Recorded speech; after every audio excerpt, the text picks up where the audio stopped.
Todos los tres antedichos estados de diferentes entidades vivientes son interdependientes. En ausencia de uno de ellos, no se entienden los otros. Pero el Ser Supremo, que ve a cada uno de ellos como el refugio del refugio, es independiente de todos, y por lo tanto, Él es el refugio supremo.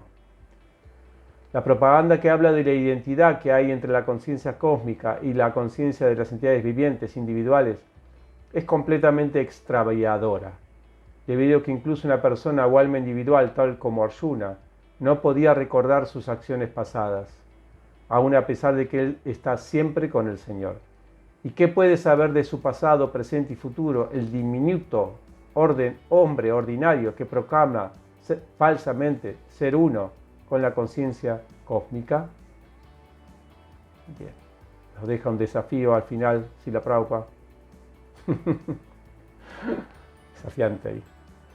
Bien, buenos días a todos, gracias por acompañarnos hoy. Entonces este verso y este significado está hablando acerca de tres factores interdependientes, ¿no?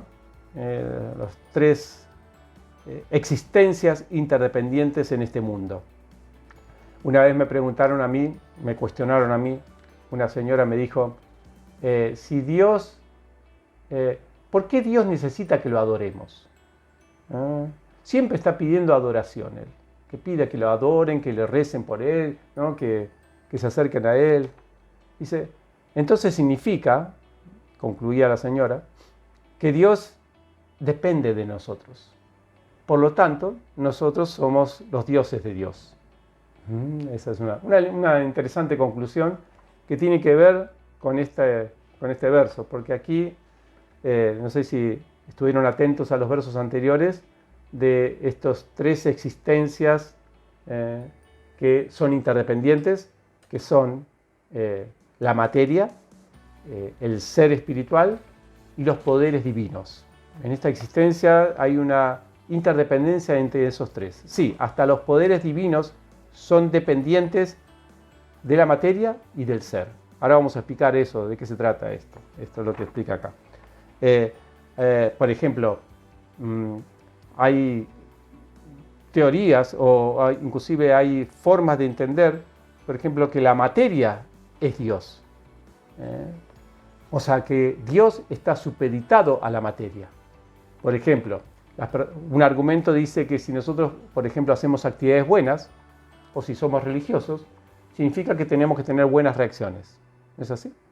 Si vos te portás bien, esto nos dicen hasta cuando somos chicos. Si te portás bien, te va a ir bien. Bien. Eso significa que la actividad material, lo que hagamos, nos garantiza un buen resultado. La pregunta es, ¿y Dios para qué entonces? Significa que Dios tiene que dar el resultado, está obligado a dar el resultado de acuerdo a cómo nosotros manipulemos la materia. ¿Se entiende? Entonces acá tenemos que Dios o los poderes divinos, ya vamos a definir Dios, porque en esta interdependencia de los tres factores, el poder divino no necesariamente está hablando de Krishna, ahora lo vamos a hablar también, ¿no? Porque ¿qué es el concepto de Dios? O sea, ¿qué concepto tenemos de Dios? No es dentro de este concepto que se presenta aquí en esta Santísima Trinidad interdependiente, podríamos decir, ¿no?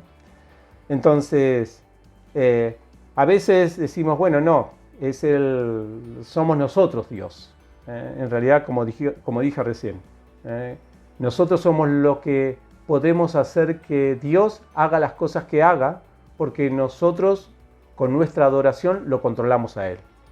Vieron que hay siempre escenas, especialmente en la mitología griega, o en las historias griegas, o inclusive también en el Bhagavatam, de que los semidioses están ansiosos por adoración. Que si ellos no tienen adoración, parece como que les falta algo. Fíjense en a qué punto ellos necesitan tanto adoración, que en una de las historias, Indra se enojó mucho porque los pastores en Vrindavan no lo adoraron. Si él fuera autosatisfecho, si él no necesitaría adoración, no se hubiera enojado y derramar una lluvia devastadora en Vrindavan, ¿no? Esta historia Muchos de ustedes seguramente la conocen. O sea, acá tenemos que los dioses parece que necesitan de nuestra adoración. Por lo tanto, nosotros somos más poderosos que esos dioses.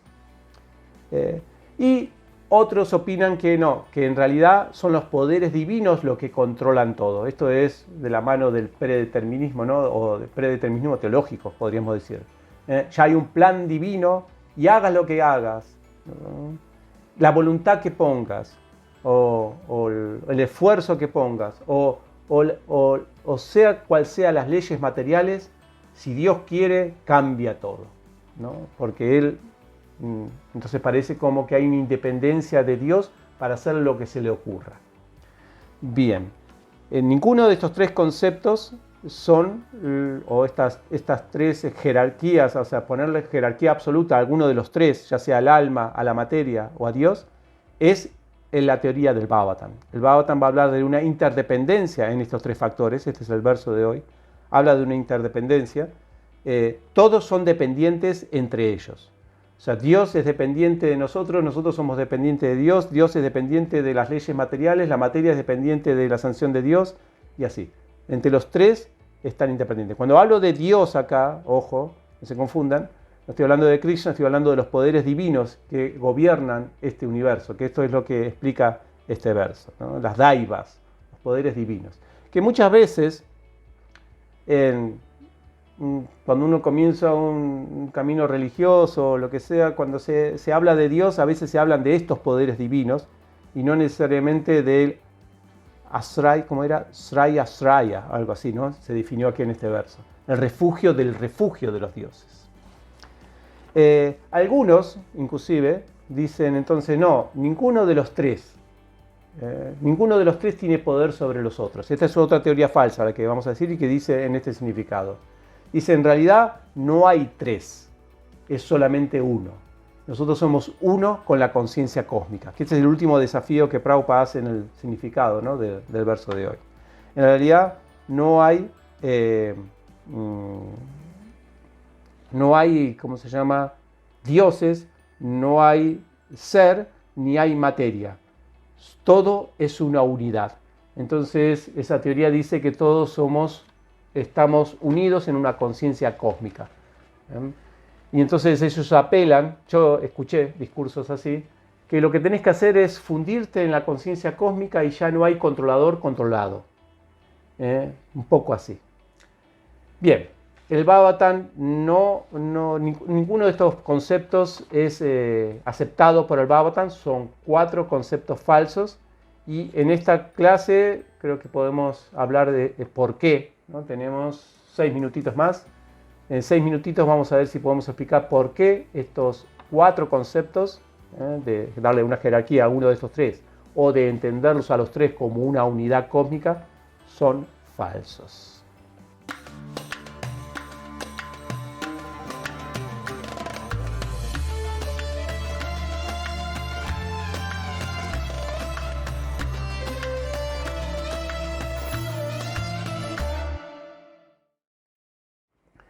Entonces, primero que todo, dijimos, y acá el verso lo dice, el Bhagavatam presenta una interdependencia entre estos 3 factores, la materia o el cuerpo, el ser espiritual y los seres divinos o los daivas, ¿no? los que controlan todas estas energías. Y esto es fácil de entender, esta interdependencia, porque vemos, por ejemplo, que si nos tiramos de un 10º piso, vamos a hacer de cuenta que nos tiramos de un 10º piso o de un 20º piso, ¿no? Para hacerlo más dramático. Yo no creo que ni Dios, ni los astros, ni aunque Mercurio y Venus lo tengamos ahí bien aspectado, ni nuestra propia voluntad de volar va a evitar estrellarnos. No vamos a flotar, entonces ahí que tenemos las leyes materiales gobiernan a Mercurio, a Venus, a los semidioses, a los daivas y nuestra propia y exclusiva voluntad de volar. Significa que ahí la materia es Dios. En un 20º piso, tirándose de un 20º piso, el Dios ahí son las leyes materiales, la famosa ley de la gravedad, tan discutida. Ahí es la ley esa de la materia, Dios. Entonces, ¿qué sucede ahí? se someten tanto los daivas, los seres divinos, Dios, la superalma inclusive nosotros, nuestra voluntad, nuestra fuerza de voluntad, a la energía material. Por lo tanto, ahí es Dios, nosotros somos dependientes de eso. Cualquier cosa que hagamos en esta materia tenemos que tomarnos en cuenta de que la materia también nos puede influenciar. Pero sin embargo, nosotros podríamos volvernos Dios de la materia si, por ejemplo, nos tiramos de un 20º piso, pero con un parapente. O sea, utilizamos la inteligencia, nuestra fuerza de voluntad para crear un artefacto que nos permita contrarrestar la ley de la gravedad. ¿No es así? Entonces ahí, ¿quién es el controlador? ¿Quién está controlando? ¿No? Esto, hoy en día se jactan todos los inventos científicos de manipular la materia y por lo tanto la sociedad hoy en día se cree la gran Dios. ¿No? Son todos dioses porque pueden ir, sobrepasando, ¿no? Superando las leyes materiales. Algunas. Como dice Prabhupada siempre, hay 4 que jamás la van a poder superar: nacimiento, enfermedad, vejez y muerte. Hay intentos, todo, pero esas son infranqueables. Pero bueno, vamos a darle crédito porque hay muchas otras que son sensacionales y que pudieron, por ejemplo, nosotros ahora estamos trascendiendo distancias. Es tremendo lo que estamos haciendo ahora. Estamos reunidos hablando del Bhagavatam y las distancias no nos importan. Prácticamente no tiene sentido en esta reunión a qué distancia está cada uno. Es lo mismo que uno esté ahora en este encuentro a 10.000 kilómetros que esté al lado mío acá. Es lo mismo, es exactamente lo mismo. Trascendimos las distancias con una ciencia material, ¿no? Con esta tecnología. Por otro lado, ahí tenemos entonces cómo nosotros podemos volvernos dioses, en un sentido. O sea, la materia se vuelve dependiente de nuestra inteligencia y de nuestra voluntad. Por otro lado, también podemos ver cómo a veces hubo casos, no sé si conocen ustedes, yo conozco 2, casos de personas que no se les abrió el paracaídas, cayeron de más de 20 pisos y no se murieron. Tenemos 2 casos, 2 argentinos. Kesha Baswami es uno y Vishnuratha de Córdoba. Hace poco de Vishnuratha. Cayó, sí, paracaídas, se le enredó todo, cayó y ahora está contando, esos 2 lo cuentan. Lo están contando a todos. O sea que significa que quedaron vivos, si lo cuentan. Entonces, ahí tenemos como ni la ley material ni la voluntad de uno fue producto de que se hayan salvado, sino que ahí hubo una voluntad divina. Ahí sí quizás un astro estaba bien aspectado y no era el día para morir, ¿no? Entonces ahí sí las divinidades tienen control.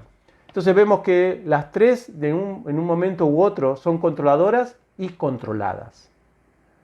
No se puede decir que una u otra tiene la supremacía de las 3. Las 3 dependen. En el significado también habla acerca del sol, ¿no? Una linda analogía del sol. El sol es dependiente de que nosotros tengamos ojos. Si no, para nosotros el sol no tiene sentido. Pobre el sol. Dice, yo quiero iluminar. Bien, pero si sos ciego, nosotros no dependemos de la luz del sol. Dependemos del tacto. Por lo tanto, el sol depende de su existencia o de su utilidad si nosotros tenemos ojos. Y si alguien quiere ver también, porque si cierra los ojos, no tiene voluntad. Por más que el sol esté afuera, ¿no? Es como lo que pasa a los depresivos, que de pronto se quedan adentro de una habitación toda oscura, ¿no? Y no quieren ver el sol. Así que aquí tenemos una interdependencia. El Bhagavatam va a hablar de esta interdependencia, pero como el Bhagavatam habla específicamente de Asraya, Asraya es el 10º tema, el tema, la causa de todas las causas. Asraya significa el refugio, el refugio y la causa de que existan estos 3 elementos en forma interdependiente. Porque si nosotros tenemos 3 elementos en forma interdependiente, la conclusión filosófica o lógica normal es que debe haber alguien que ha creado la interdependencia en esos tres.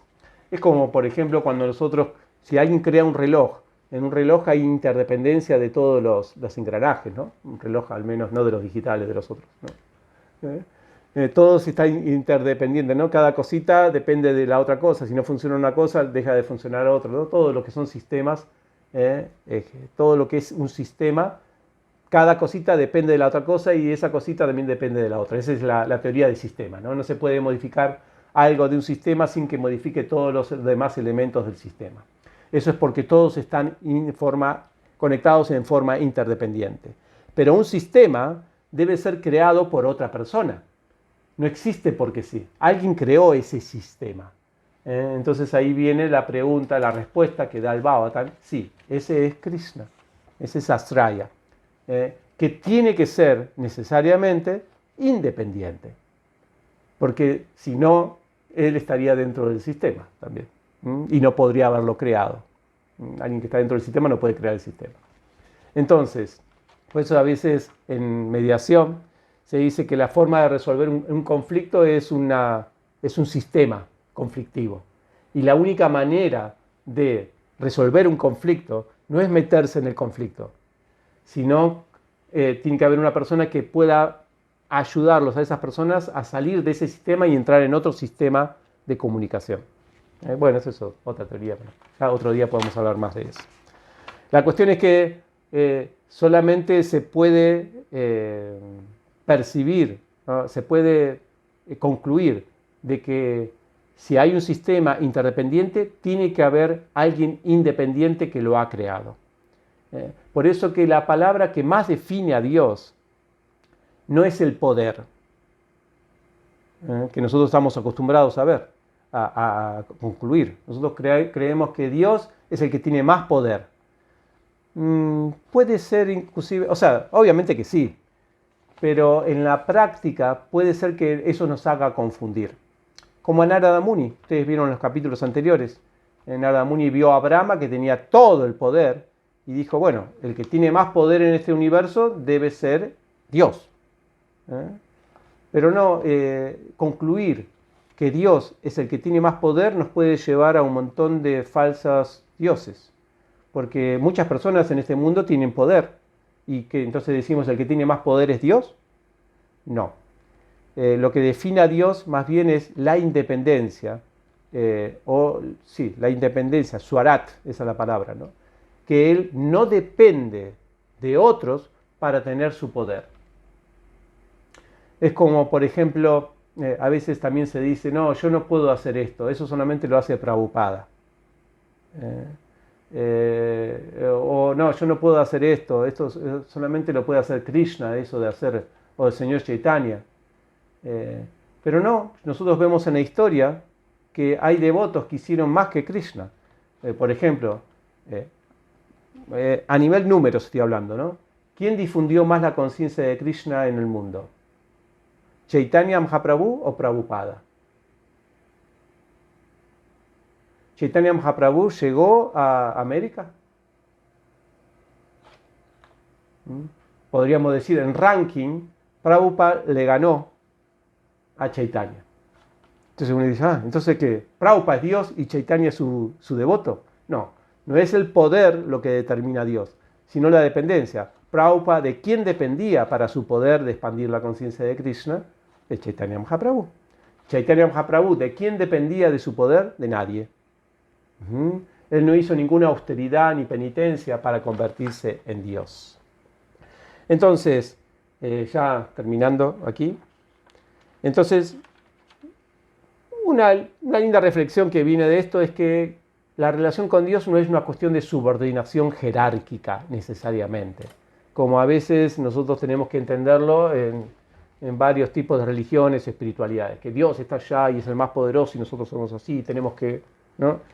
Sino porque si lo vemos mejor desde el punto de vista de dependencia más que de jerarquía, nosotros podemos establecer más una relación amorosa, más profunda. Es como el niño y el empleado. El niño con su madre tiene una relación más profunda, pero no solamente porque considera a la madre una jerarquía, sino porque considera a su madre todo. ¿No? Considera que depende completamente de la madre, que su existencia, su vida depende de que la madre esté ahí. En cambio, un empleado considera al jefe jerárquico, pero la relación que tiene con él es solamente de jerarquías. En cuanto pueda independizarse, chau, chau, jefecito.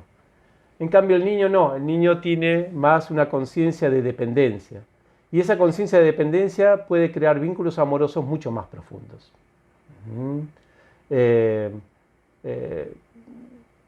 Quizá esa es un poco, porque esa es un poco la diferencia que nosotros podemos tener en refugiarnos en Krishna, que es la fuente de todo, o refugiarnos en algún deva, algún semidios o algún dios de este mundo material.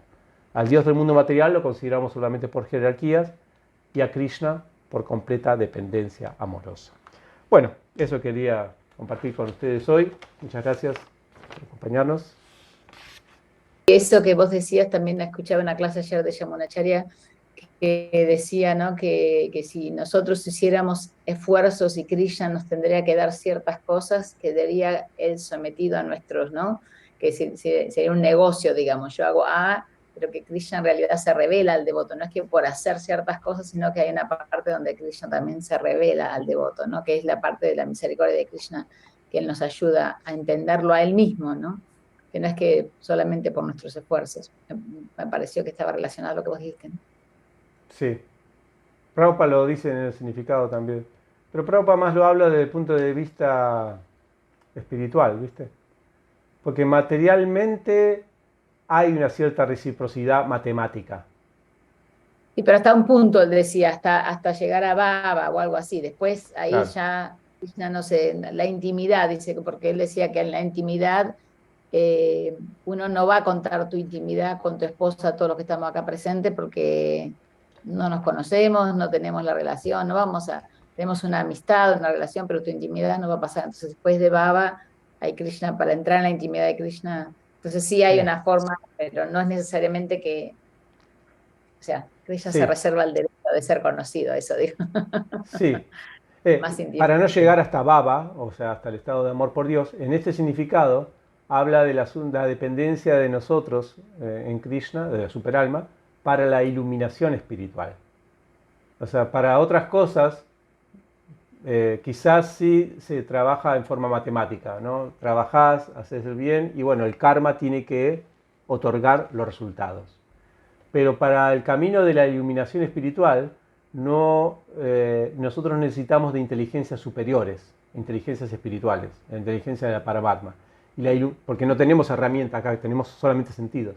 Entonces ahí, viste que Prabhupada en este significado habla de que puede ser que la consideremos a la superalma solamente funcional a cumplir nuestros deseos materiales. Pero en el campo espiritual, en el avance espiritual, nosotros no podemos liberarnos sin la ayuda de alguien que esté situado fuera de esta energía material. Entonces ahí sí necesitamos la ayuda de la superalma. Eso es lo que dice Krishna en el Gita también, ¿no? Dadami Buddhi Yogantam, te doy la inteligencia, ¿no? Ayuda, también en el Bhavatan, Krishna en el corazón, como la superalma, limpia el corazón del devoto. Entonces ahí hay una ayuda externa y ahí no podemos decir que la superalma depende de nosotros. Eso es lo que acentúa mucho Prabhupada en este significado. Bien. Estamos. No sé si hay otro comentario o pregunta. Hoy es jueves, siempre nos extendemos un poquito más porque está Panam. Ahí Roque tiene una pregunta. Roque, ¿cómo estás? Krishna. Pará, ¿cómo estás? Yo quisiera preguntar si quienes estamos más en la modalidad de la pasión o de la ignorancia, estamos por ahí un poco distanciados de Krishna, tal vez porque Krishna está de la bondad hacia arriba, ¿no?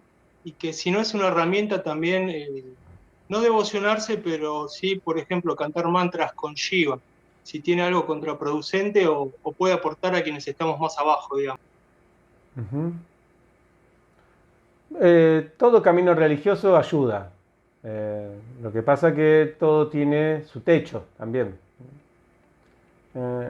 El Bhagavatam nos va a proponer un tipo de iluminación que no tiene techo.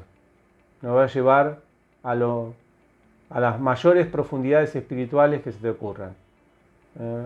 La adoración a Shiva tiene un techo, el mundo material. Porque Shiva es la manifestación de Dios en la materia. Por lo tanto, Shiva no nos puede dar experiencias de naturalezas trascendentales que están más allá de él, inclusive. Por eso que Shiva lo que hace es, se pone a meditar. Así que todo tiene su costo y su beneficio, o sea, su camino. Todos los caminos o senderos de elevación te elevan, pero no significa que te llevan al mayor de los destinos. Es un eclecticismo sano eso. Y no todo es uno. Todos los caminos pueden ir a Roma, pero no todos te dejan en Roma. Si te gustó este video, por favor, suscríbete a este canal o compartí el video o comentalo. Ayúdanos a difundirlos. Podés unirte también a nuestro Patreon, donde podés recibir regalos exclusivos, materiales, videos, cursos que impartimos en nuestro campo. Nos vemos pronto. Muchas gracias. Un abrazo. Hasta luego.